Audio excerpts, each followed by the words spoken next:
If you want to add an Instagram feed to your Shopify store, then here's what you're going to do. First, we're going to install an Instagram feed app from the Shopify App Store like InstaFeed by Mint Studio or Social Widget.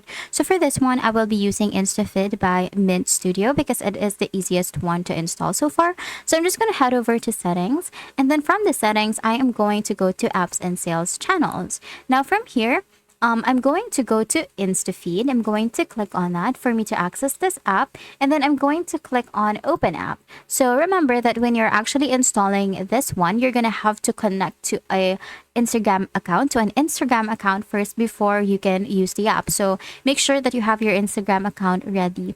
Now, after installing, you're going to connect your Instagram account again, and then you're going to customize the layout, grid, and style, the number of posts to show. So you can do that from here. So you can see you can add a feed title as well. So for example, I'm going to add the Instagram feed of the page, and then it will show up like this. So you will see the title right here, and then you can also on post click you can set it up as open detailed pop-up, and then you can just alter this according to how you want it to look like. Now you can access the preview right here. So this is how it's going to look like on your website, and this is how it's going to look like on your phone.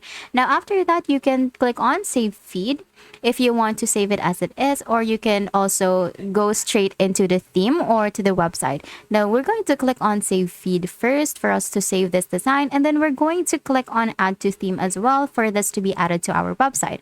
Now we're going to choose where we want to add this theme. So you can add it to homepage, the product page, collection page, and whatever page that we want to add. So we can go to homepage first. For mine, I'm just going to add it to my homepage, and then after that, it's going to be added as an embed to our homepage. So you will see it when you scroll down.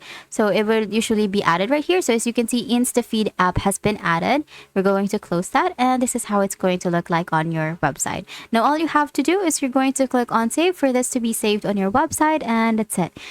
That is how you're going to add Instagram feed to Shopify store. I recently created a 1 hour long step-by-step Shopify tutorial which can help you set up your store in no time. If you want to learn more, just click here to watch the full video, and I will see you there.